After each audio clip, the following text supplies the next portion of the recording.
Welcome back to the Tracy Take. I am your co-host Tyler here with my brother Ryan, and today we are going to be breaking down all of the NFC South 2022 season and all the offseason needs for all the teams. We're going to start with my team, the Atlanta Falcons. But before we get into that, be sure to hit that subscribe button and also ring that bell so you can get notified when we create new content.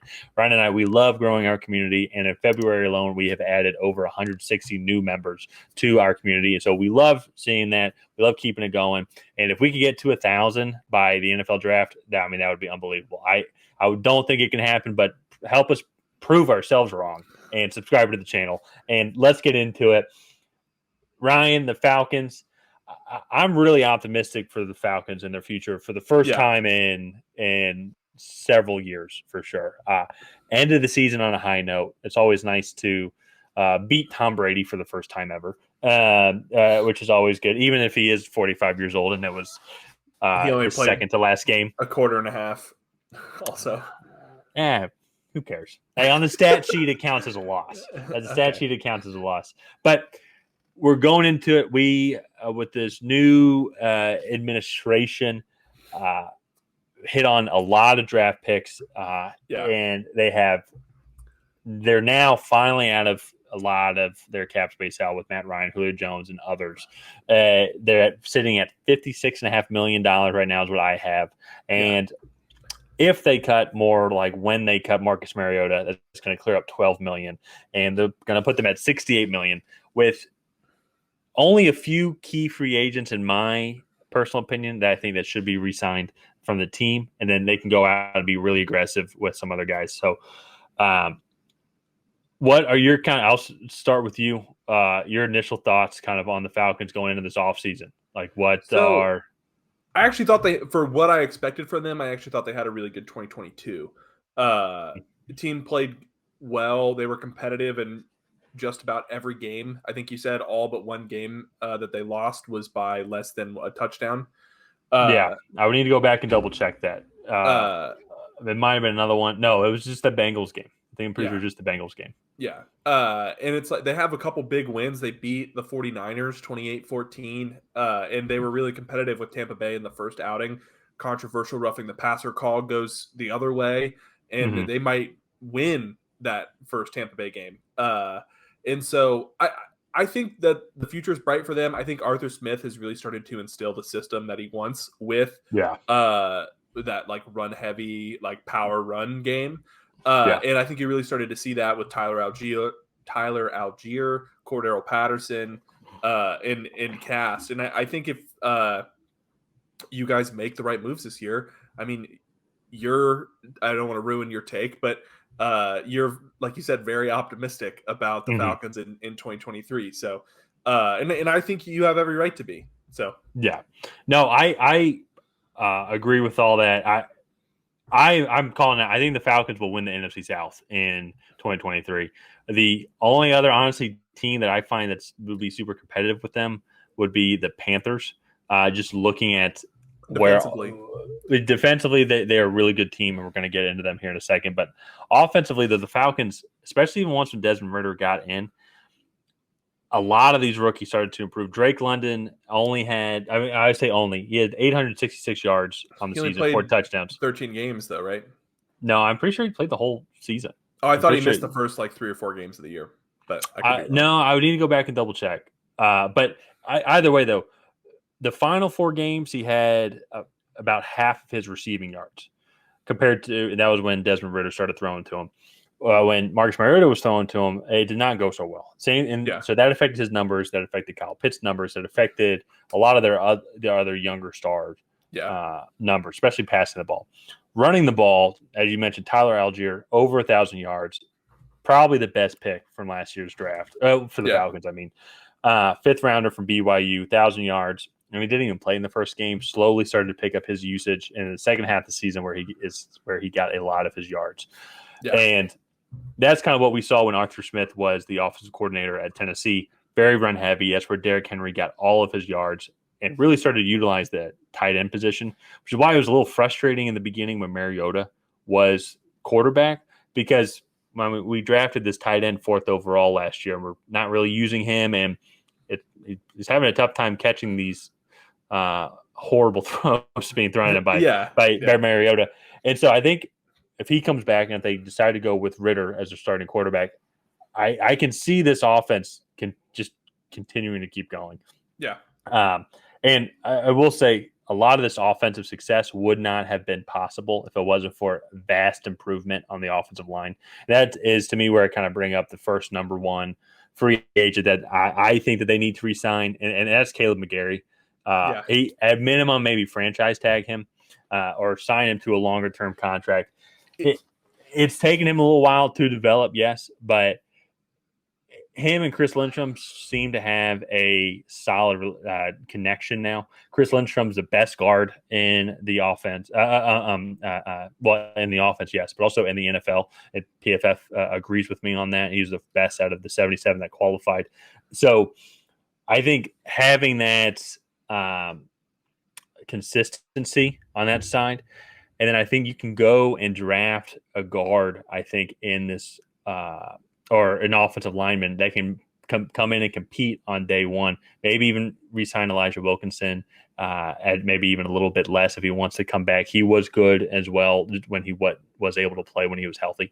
So that to me, I think was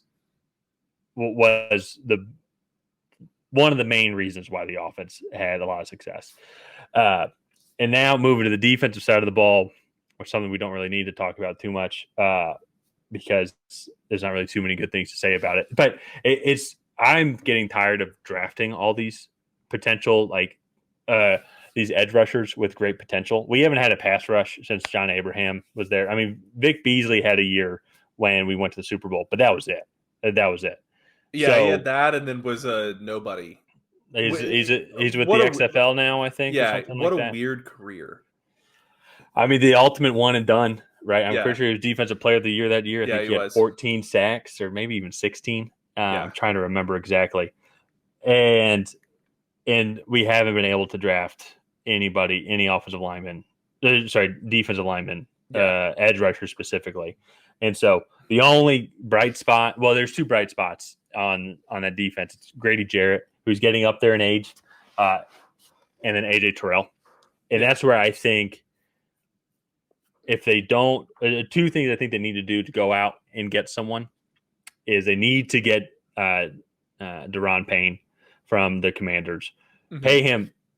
I think he will be well worth it. I forget. I haven't done my notes on him yet, but I think he had 11. Sorry. Well, I think he had about 11 sacks, if not more than that, this past year. And then I say you go out and get Jesse Bates from Cincinnati Bengals. We've already done a video on this, but I think Jesse Bates would be that center fielder type guy out there that can allow for a lot of pressure up front, and then he's got everything covered deep.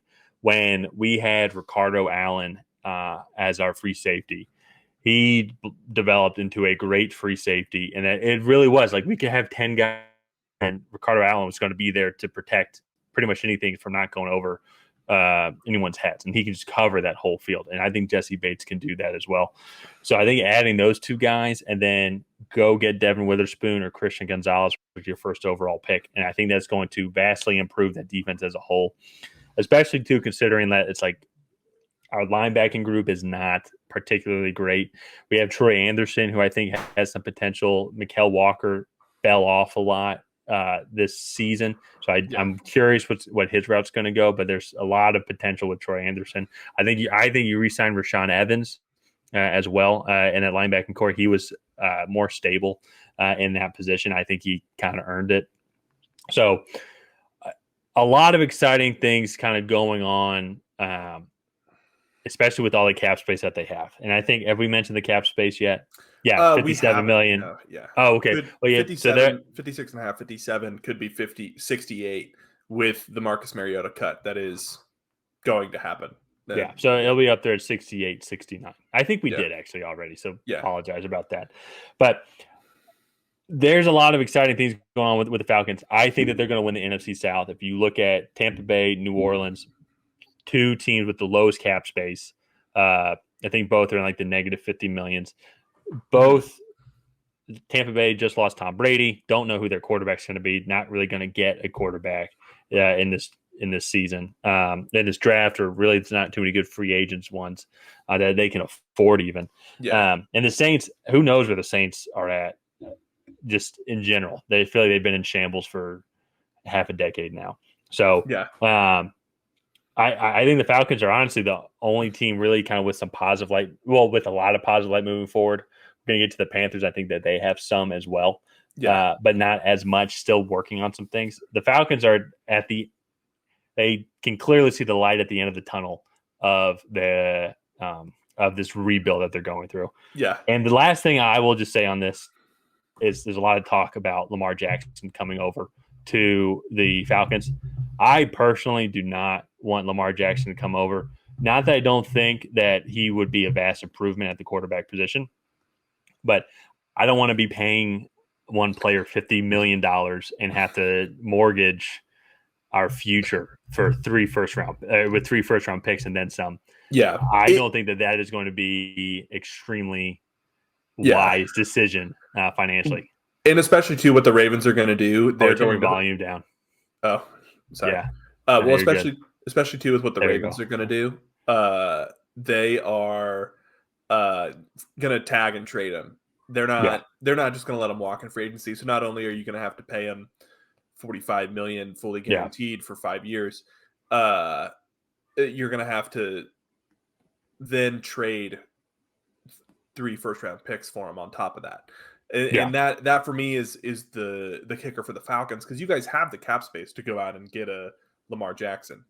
But we also have the cap space to go get Deron Payne, Jesse Bates. We can go get another receiver that can go along with this trio. We can go get Jacoby Brissett to compete for that other starting spot or for the quarterback position, and also be a veteran backup as well, who I think would actually be a great addition and a guy for Desmond Ridder to compete with and also learn from, because Jacoby Brissett has been around the block. He's seen some things.